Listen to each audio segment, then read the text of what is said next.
Welcome back sa Free Thinking Pinoy Channel. Noong nakaraang taon, nag-viral sa internet ang dog translating app. Ito yung application sa cellphone na kaya raw i-translate ang boses ng tao. Hey Luna, can I have a hug?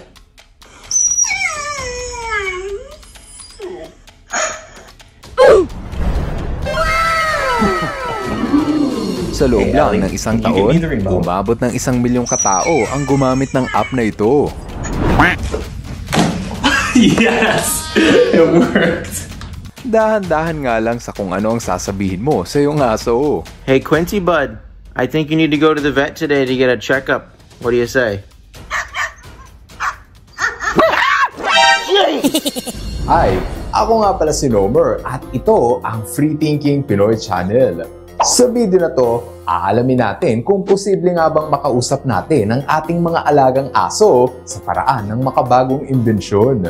Ano-ano ang mga imbensyon na pwedeng makatulong para makausap natin ang mga aso?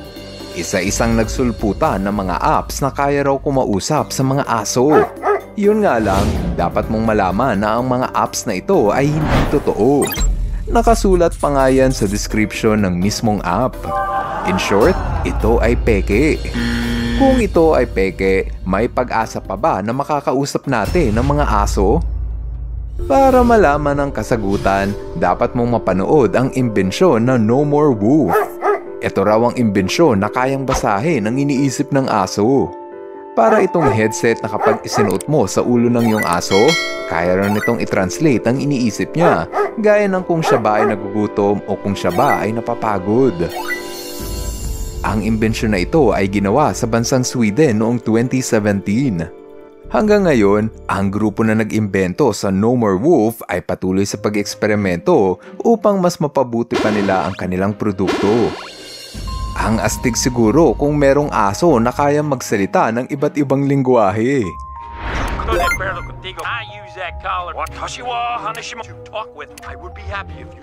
Kung napanood mo ang pelikulang Up, malamang ay natuwa ka sa asong si Doug. Siya kasi ang aso na kayang magsalita dahil sa gadget na nakalagay sa kanyang leeg. Shake. Speak. Hi there. Sa totoong buhay, merong inimbento na nahahawig rito. Ito ang Pet Speak. Isa itong device na nilalagay sa liig ng aso na pwedeng maglabas ng iba't ibang salita. Gusto ko nang kumain. Gising, igala mo ko sa labas. Huwag mo patayin ang ilaw. Kahit nakapagsasalita ang mga aso gamit ang Pet Speak, hindi pa rin ito totoo o lehitimo dahil ang boses na lumalabas sa Pet Speak ay konektado sa audio recording ng cellphone na konektado sa Wi-Fi at Bluetooth. Mukhang wala na atang pag-asa na makakausap natin ang mga aso hanggang sa naimbento ang Hunger for Words. Para lang itong laruan na may mahukulay na pindutan. Upang makausap mo ang aso gamit ang Hunger for Word, kailangan mo itong ilatag sa sahig at turuan ng aso kung paano ito pindutin. Bawat isang button ay may boses na naglalaman ng nais sabihin ng aso. Kung ano ang pinipindot ng aso, ibig sabihin, iyon ang gustong sabihin ng aso. Outside come when? No. Outside come now. Outside come now. Naimbento ang Hunger for Words ni Christina Hunger dahil sa kagustuhan niyang makausap ang kanyang aso na si Stella. Mukha namang epektibo dahil pinipindot ng aso na si Stella ang mga button na parabang nakikipag-usap kay Christina. Stella wants to go play outside. Siguro nga ay epektibo ang Hunger for Words para kausapin ng mga aso. Pero kailangan mo ng tiyaga at pasensya. Yan ay dahil sa hindi madaling ituro sa mga aso ang teknik na ito. At may mga aso na sadyang makulit at mahirap turuan ng tricks. Oo nga pala, bago tayo magpatuloy, don't forget to click the like button. Maraming salamat! Mahirap na misyon ng kausapin ng aso. Kung tayo nga mga tao ay hirap intindihin ng kapwa-tao, lalo pa siguro ang intindihan ng aso. Pero bakit nga ba majority ng mga tao sa mundo gustong makausap ang kanilang aso? Kung ang mga eksperto ang tatanungin, marami tayong mapapakinabangan kung nakakausap natin ang mga aso. Malaki ang may tutulong ng mga aso sa tuwing may aksidente. Imagine mo na lang kung nahimatay ka at walang tao sa paligid. Kung marunong magsalita ang iyong aso, pwede mo itong utusan na humingi ng tulong. Pwede rin tumawag sa telepono ang aso sa tuwing may emergency. Tiyak na maraming buhay ang masasalba kung kaya lamang magsalita ng mga aso at humingi ng tulong. Mas lalong matatakot ang magnanakaw na huwag pumasok sa iyong bahay kung nagsasalita ang iyong pitbull. Sa tuwing may nakikitang krimen ng mga aso, pwede nilang sabihin kung sino ang suspect sa krimen. Higit sa lahat, pwedeng gamitin ng mga nagsasalitang aso bilang emotional support. Kung ikaw ang tao na nakararanas ng depresyon o matinding kalungkutan, hindi ka na mag-iisa kung may kasama kang nagsasalitang aso.